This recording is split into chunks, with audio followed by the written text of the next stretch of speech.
अपने प्रदेश को खड़ा करना चाहते हैं और इसके लिए अमृतकाल विजन छत्तीसगढ़ 2047। देखिए, अमृतकाल तो एक विजन डॉक्यूमेंट होगा, एक रोड मैप होगा 2047 तक।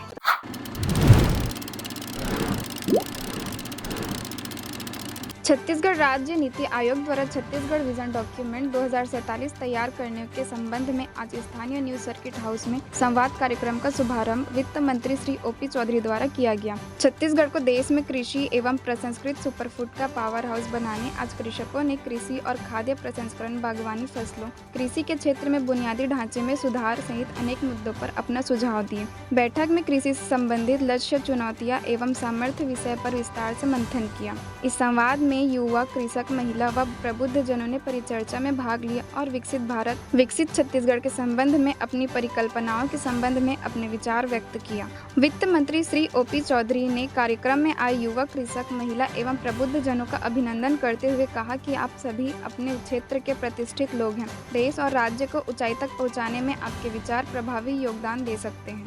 हमारे पास बस्तर है, बस्तर का कल्चर है, हमारे प्रदेश में 44% क्षेत्र में वन भूभाग है। पूरा हमारा उत्तरी छत्तीसगढ़ साझा वन क्षेत्र से परिपूर्ण है। ये हमारी सबसे बड़ी पोटेंशियल है, हमारी सबसे बड़ी संभावना है। उस संभावना के होते हुए अगर हमारे प्रदेश में विजन नहीं बन पा रहा है तो हमको चिंता करने का विषय। हम विशिष्टताओं की बात करते हैं, ये जानकर बहुत आश्चर्य होगा, जहाँ तक मेरी जानकारी है, आप चेक कर सकते हैं कि आदरणीय स्वामी विवेकानंद जी कलकत्ता के बाद अपने जीवन का सर्वाधिक समय छत्तीसगढ़ के हमारे रायपुर में दिया। इतनी बड़ी विशिष्टता जिसको हम शायद टूरिज्म पॉइंट ऑफ व्यू से कह सकते हैं। आप सबको ज्ञात होगा कि रविंद्रनाथ टैगोर जी जब उनकी वाइफ को ट्यूबरकुलोसिस की बीमारी हुई थी तो छत्तीसगढ़ के बिलासपुर रेलवे स्टेशन पर उतरे थे और वहां से बैलगाड़ी में बेंड्रा रोड गुरेला में जाकर के ट्यूबरकुलोसिस का इलाज करा। इतनी बड़ी इतिहास की फैक्ट्स हमारे पास हैं, कल्चरल फैक्ट्स हमारे पास, बस्तर की समृद्ध संस्कृति है, नेचुरल ब्यूटी है, इंद्रावती, इंद्रगढ़ जैसे हमारे पास कुतुब जैसे चीजें हैं, सात हाल, इंद्रावती क्या नहीं है। तो वैसी स्थिति में टूरिज्म का विषय बहुत महत्वपूर्ण आया, तो इसको मैं भी मानता हूँ कि आने वाले समय में बहुत ज्यादा आगे बढ़ाने की जरूरत है। ये अत्यंत महत्वपूर्ण है। दूसरी चीज, यहाँ पे एग्रीकल्चर पे काफी बातें आ रही थी। एग्रीकल्चर पे जब बात होती है तो अभी आप लोगों ने सबने कहा युवाओं की भागीदारी एग्रीकल्चर में सबसे ज्यादा है। इसके लिए सबसे पहली चीज तो मुझे लगता है कि हमारे सामाजिक मानसिकता में, हमारे समाज की मानसिकता में परिवर्तन आना चाहिए। कोई अगर सरकारी नौकरी के अलावा कोई दूसरा काम कर रहा है तो उसको हेय दृष्टि से देखे जाने की मानसिकता समाज में है, उससे हमको ऊपर उठने की जरूरत है। कोई भी व्यक्ति अगर अपने आत्मसम्मान के स्वाभिमान के साथ अर्थ अर्जन कर रहा है और अपने जीवन को स्वाभिमान के साथ जी रहा है, भले वो प्लम्बर हो, भले वो इलेक्ट्रीशियन हो, भले वो रिक्शा चालक हो, उसके प्रति हमारे दृष्टिकोण में हमको परिवर्तन लाने की जरूरत है। सिमरन जी इतने कम उम्र में बहुत बड़े विचार ये बोल रही थी कि ये बोल रही थी कि वोकेशनल एजुकेशन इनिशियल लेवल पर इंट्रोड्यूस करना कितना जरूरी है। ये उस बच्चे के लिए भी जरूरी है, समाज के लिए भी जरूरी है, और इससे उसको रोजगार के अवसर या रोजगार के लिए उसकी ताकत जो बनती है उससे ज्यादा महत्वपूर्ण है कि वो भले ही कलेक्टर बन जाए, भले एसपी बन जाए, डॉक्टर बन जाए, इंजीनियर बन जाए, सरकारी कॉलेज का प्रोफेसर बन जाए, कोई भी जगह पे पहुंच जाए। उससे क्या होता है कि हम किसी ट्रेड को अपने एजुकेशनल लाइफ में किए रहते हैं, चाहे वो कारपेंटरी का काम हो, प्लम्बिंग का काम हो, इलेक्ट्रीशियन का काम हो, तो हमारी मानसिकता उसके प्रति बदलती है और एक सकारात्मक भाव पैदा होता है जो समाज की मानसिकता को बदलने के लिए भी उतना ही जरूरी है। इसलिए वोकेशनल एजुकेशन, स्किल एजुकेशन हमारे समाज के लिए अत्यंत महत्वपूर्ण है। ये लोगों को रोजगार भी अच्छे तरीके से देगा और दूसरी ओर सामाजिक मानसिकता को भी बदलेगा। हम देखते हैं कि एक तरफ बेरोजगारी है, ये हम सोचते हैं, दूसरी तरफ हम देखने जाते हैं कि कोई प्लम्बर अच्छा मिल जाए उनको मिलने में दिक्कत आती है, हम इलेक्ट्रीशियन को ले जाते हैं तो दिक्कत आती है, अच्छा ड्राइवर को ले जाते हैं तो दिक्कत आती है। तो एक तरफ स्किलिंग करने से लोगों को रोजगार भी मिलेगा और दूसरी तरफ डेवलपमेंट प्रोसेस को आगे बढ़ाने की भी के लिए भी बहुत जरूरी होगा। उनकी जैन जी कह रहे थे स्किल्ड मैन पावर का उन्होंने इशू उठाया, अत्यंत महत्वपूर्ण है। एक तरफ एम्प्लॉयमेंट नहीं है और दूसरी तरफ हम कह रहे स्किल्ड मैन पावर नहीं है। उस गैप को ब्रीच करने की बहुत बड़ी जरूरत आप लोगों के डिस्कशन से ही मुझे दिखाई दिया। दूसरी तरफ कृषि जैसा क्षेत्र है, तो कृषि में उस काम को गैर दृष्टि से देखने के बजाय उस पर हमको प्राथमिकता देने, उसको सम्मान करने, वास्तविक अर्थों में उसे सम्मानित करने की जरूरत है। मैं खुद 3 साल पहले करीब खेती के काम में अपने आप को इंगेज किया और देखा कि खेती में बहुत ज्यादा सेटिस्फेक्शन है, किसी भी दूसरे काम से ज्यादा सेटिस्फेक्शन है। ये मैं अपने 3 साल के अनुभव के आधार पर कह सकता हूँ। आपने अभी देखा होगा कि करीब 3-4 महीना पहले हमने पहला अनुबंध आदरणीय मुख्यमंत्री जी की उपस्थिति में नवा रायपुर के मंत्री होने के नाते मैं बताना चाहूंगा कि हमने IT सेक्टर को लाने का पहला एग्रीमेंट किया आदरणीय मुख्यमंत्री जी की उपस्थिति में, उनके मार्गदर्शन में। और मात्र 2 महीने के भीतर आप वहाँ पे IT में जॉब करते हुए भी कुछ युवाओं को देख पाएंगे। IT सेक्टर सर्विस सेक्टर को बढ़ावा देने के लिए बहुत महत्वपूर्ण है। IT सेक्टर को हम नहीं ला पा रहे थे, उसे नवा रायपुर में ला पाने की स्थिति में वेडिंग डेस्टिनेशन के लिए नवा रायपुर एरिया को बहुत तेजी से विकसित किया जा रहा है। जो हेल्थ केयर डेस्टिनेशन है उसके लिए आदरणीय मुख्यमंत्री जी के मार्गदर्शन में हम प्लानिंग कर रहे हैं। ये सारी चीजों को हम सफलतापूर्वक करेंगे। टेक्नोलॉजी का ज्यादा से ज्यादा उपयोग सुनिश्चित करेंगे, हर क्षेत्र को महत्व देंगे और आप सभी लोगों की ताकत से आदरणीय मुख्यमंत्री जी के नेतृत्व में हम विकसित छत्तीसगढ़ के लिए 1 नवंबर तक एक शानदार विजन डॉक्यूमेंट भी तैयार करेंगे और 2047 तक विकसित छत्तीसगढ़ भी तैयार करेंगे, जो भारत को आदरणीय मोदी जी 2047 तक विकसित राष्ट्र बनाने के लिए बड़े बड़े निर्णय ले रहे हैं, बड़े बड़े कदम उठा रहे हैं। जो राजनीतिक रूप से कई बार लोगों को पसंद भी नहीं आता, उसके बावजूद वो इस तरह के निर्णय ले रहे हैं। उनके साथ हम कदम पे कदम मिलाकर छत्तीसगढ़ आगे बढ़ने के लिए तैयार है। जब भारत 2047 में विकसित भारत होगा तब कोई हमको चांस भी नहीं दे सकते, ये हो ही नहीं सकता कि छत्तीसगढ़ पीछे रह जाए। छत्तीसगढ़ एक कदम आगे बढ़ते हुए, राष्ट्रीय औसत से आगे बढ़ते हुए विकसित छत्तीसगढ़ बनकर दिखाएगा, आप सभी लोगों की ताकत से बनकर दिखाएगा। हमारे अन्नदाता किसान बंधुओं भी एग्रीकल्चर सेक्टर की चर्चा किए हैं। हमारे युवा जो छत्तीसगढ़ के कन्हार हैं और दुनिया में हमारे देश को सबसे युवा देश कहा जाता है और है भी। सबसे ज्यादा युवा हमारे देश में रहते हैं और छत्तीसगढ़ भी हमारा सबसे युवा प्रदेश है और मातृशक्ति माताएं बहनें भी आधी आबादी आज माताओं की है और कैसे कैसे लोग टैलेंट हैं। अब कोंडागांव की बहन कृषि में कितनी उनकी रुचि है और ऑर्गेनिक खेती करने में। मैं भी किसान पुत्र हूँ तो मुझे भी खेती में बहुत रुचि है और आज भी मैं जब गांव जाता हूँ, पहले सांसद मंत्री था तो जाता ही था खेत, लेकिन आज मुख्यमंत्री के रूप में भी जब महीना में एक दिन जाता हूँ तो 1-8 घंटे में अपने खेत जाता हूँ, देखता हूँ फसल वगैरह। इतनी रुचि हमको भी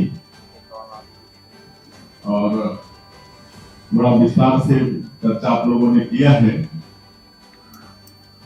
और बहुत लोग उसमें पार्टिसिपेट किए भी होंगे, अपने सुझाव भी दिए होंगे और हम लोगों की उपस्थिति में हर वर्ग से 2 लोग यहाँ पर अपने सुझाव रखते हैं और जिनका विस्तार से हमारे मुख्यमंत्री जी उत्तर भी दिए हैं। हम लोग प्रयास कर रहे हैं सरकार के माध्यम से कि छत्तीसगढ़ एक विकसित छत्तीसगढ़ के रूप में खड़ा हो। छत्तीसगढ़ को भगवान बहुत फुर्सत से बनाया। छत्तीसगढ़ बहुत रिच प्रदेश हो सकता है, कहे कि यहाँ पर खनिज संपदा भरपूर है, लोह का पूरा पहाड़ पड़ा है, कोयला प्रचुर मात्रा में है, टीना है, बॉक्साइट है, गोल्ड है, यहाँ पर डायमंड भी है। मतलब मिनरल्स के क्षेत्र में भगवान भरपूर हमारे छत्तीसगढ़ को दिया है। वनोपज भी खूब है, 100 प्रकार से ज्यादा यहाँ पर वनोपज यहाँ पर है, तरह तरह के वनोपज है। उनका वैल्यू एडिशन करके हम अपने वनवासी भाइयों को मतलब उनका आर्थिक रूप से प्रगति कर सकते हैं। हमारी यहाँ की जो भूमि है छत्तीसगढ़ की, वो भी उर्वरक शक्ति से भरपूर है और मेहनत कश किसान भी है। तो सब मिला के अगर यहाँ के जो युवा है उनका नीति और नियत ठीक हो तो हमारा छत्तीसगढ़ बहुत आगे बढ़ सकता है और हम लोग उस दिशा में लगातार प्रयास भी कर रहे हैं और नया शिक्षा नीति भी लागू की है जिसमें वोकल एजुकेशन की बात हो रही थी और नया शिक्षा नीति में शिक्षा के साथ साथ वोकल ट्रेनिंग की भी व्यवस्था है, वो भी हम लोग कर रहे हैं। हमारे प्रदेश में नई शिक्षा नीति को भी हम लोग लागू किए हैं और ये जो विजन छत्तीसगढ़ 2047 1 नवंबर जो स्थापना दिवस होता है प्रदेश का, उस दिन हम लोग प्रदेश की जनता के सामने रखने वाले। उसी तरह से छत्तीसगढ़ में उद्योग की भी बहुत संभावना है, कि यहाँ पर लोहयस है, कोयला है और भी है, तो एक नई उद्योग नीति भी हम लोग ला रहे हैं। आज ही मैं इसके पहले CII के काफी लोग आए थे, वो लोग भी नई उद्योग नीति के लिए अपना एक सुझाव काफी मोटी किताब दिए हैं, क्या क्या हो सकते हैं। तो इस तरह से हम लोग 1 नवंबर को एक नई इंडस्ट्रियल पॉलिसी भी लाने वाले हैं और विकसित छत्तीसगढ़ की जब हम बात करते हैं तो सबका, यहाँ के युवाओं का, माता बहनों का, किसानों का, हमारे प्रमुख दलों का, सबका सहयोग बहुत आवश्यक होगा। देखिए, हमारे देश के यशस्वी प्रधानमंत्री श्री नरेंद्र मोदी जी का संकल्प है कि 2047 तक इस देश को विकसित भारत के रूप में खड़ा करने का, और उसी निमित्त हम लोग भी विकसित छत्तीसगढ़ अपने प्रदेश को खड़ा करना चाहते हैं और इसके लिए अमृतकाल विजन छत्तीसगढ़ 2047 तैयार कर रहे हैं, जिसको 1 नवंबर छत्तीसगढ़ के स्थापना दिवस के दिन प्रदेशवासियों के समक्ष रखेंगे। तो इसके लिए सभी वर्गों का सलाह ले रहे हैं और आज यहाँ पर रायपुर में था, इसके बाद और भी कई स्तर में उनका परामर्श लेंगे। आज यहाँ पर विशेषकर हमारे छत्तीसगढ़ के पूरे प्रदेश भर से किसान एकत्रित हुए थे, युवा एकत्रित हुए थे, मातृशक्ति माताएं बहनें एकत्रित हुई थी और प्रमुख जन एकत्रित हुए थे और कई सत्र में संवाद चला है। 2.5 घंटे 3 घंटे चर्चा चली है और चारों वर्गों के द्वारा विभिन्न सुझाव कैसे छत्तीसगढ़ छत्तीसगढ़ के रूप में खड़ा हो पाएगा, सुझाव आया है। इसको हमारा नीति आयोग संकलित किया है और बहुत अच्छे सुझाव आए हैं। जब हम भी आए समापन सत्र में, उस समय भी कुछ लोगों के सुझाव आए, सभी वर्ग से बड़े अच्छे सुझाव आए हैं और हम ये कह सकते हैं कि विकसित छत्तीसगढ़ खड़ा करने के लिए इनके सुझाव बहुत महत्वपूर्ण होंगे। आपके मुख्यमंत्री के नाते तो सभी वर्ग के लिए हमारी चिंता रहेगी, लेकिन चूंकि हम भी एक किसान परिवार से हैं और कृषि कार्य में हमारी भी रुचि है और किसानों के हित में बहुत काम भी कर रहे हैं और हमारे प्रधानमंत्री जी तो चाहते ही हैं कि किसानों की आय दोगुना हो। और सबसे पहले आप इसी से अंदाजा लगाइए कि पहले कृषि मंत्रालय नाम था, उसका नाम बदल के कृषक कल्याण मंत्रालय उन्होंने रखा है कि कृषकों का कल्याण हो।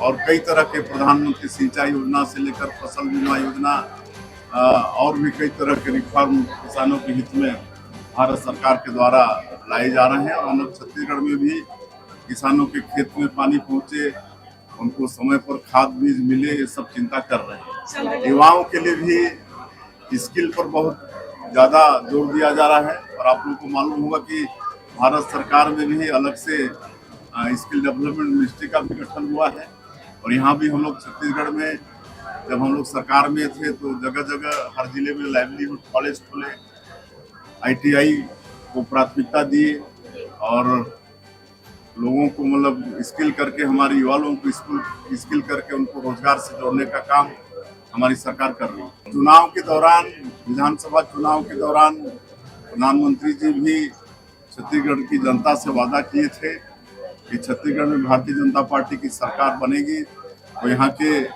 युवाओं के साथ PSC में जो घोटाले हुए हैं उसकी CBI द्वारा जांच होगी और दोषीदार लोगों पर कार्रवाई होगी। और आज मैं एक गौरव के साथ बताना चाहता हूं कि CBI अपनी जांच प्रारंभ कर चुकी है और बहुत शीघ्र जो दोषीदार हैं उनके ऊपर कार्रवाई होगी। छत्तीसगढ़ विजन @2047 ये विजन डॉक्यूमेंट बनाने की घोषणा आदरणीय मुख्यमंत्री जी के निर्देश पर मैंने बजट भाषण के दौरान किया था।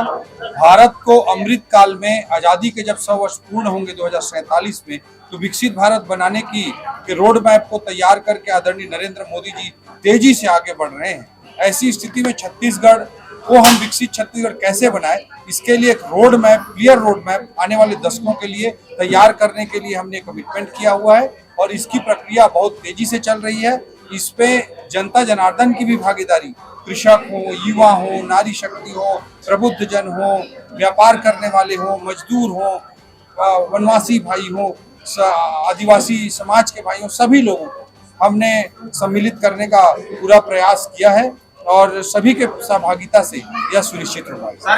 देखिए, अमृत काल तो एक विजन डॉक्यूमेंट होगा, एक रोड मैप होगा 2047 तक कैसे विकसित छत्तीसगढ़ बने। सबसे बड़ी चीज मैं कहना चाहूंगा कि छत्तीसगढ़ माताओं बहनों की दृष्टि से बहुत ही समृद्धि और शक्तिशाली, सशक्तिकृत प्रदेश है।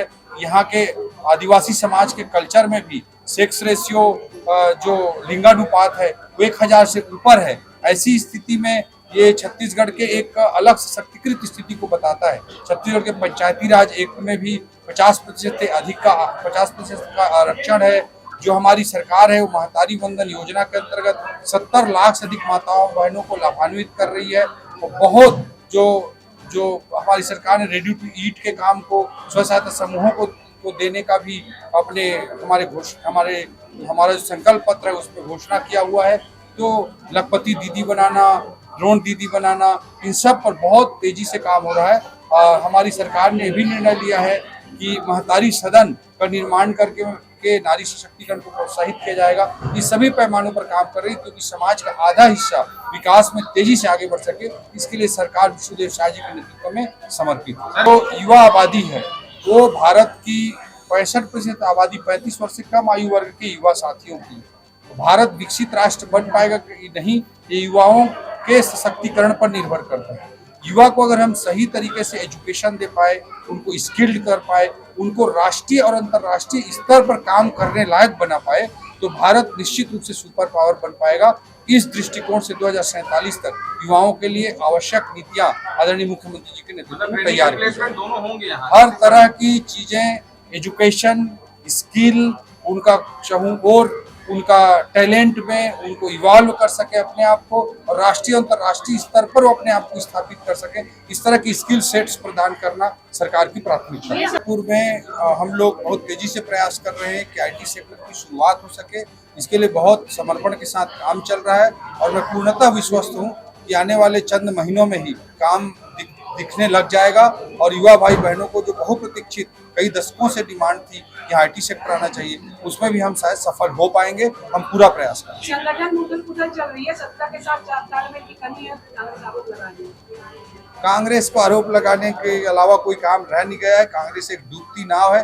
दहाई के अंक पे इनका राष्ट्रीय रिजल्ट आता है और उसी में खुशी के मारे झूम जाते हैं। इनकी स्थिति आप खुद समझ सकते हैं। ये जय वीरू में नहीं बना पाए, ये दूसरों पर आरोप लगाते हैं। भारतीय जनता पार्टी एक फैमिली है, एक परिवार है और भारतीय जनता पार्टी पूर्ण अनुशासन के साथ राष्ट्र निर्माण, समाज निर्माण के लिए समर्पित पार्टी छत्तीसगढ़ को भी आगे बढ़ाने का काम करती है। देश प्रदेश की सभी बड़ी खबरों से जुड़े रहने के लिए हमारे YouTube चैनल को लाइक, शेयर और सब्सक्राइब करना ना भूलें। साथ ही लेटेस्ट खबरों के लिए बेल आइकन को प्रेस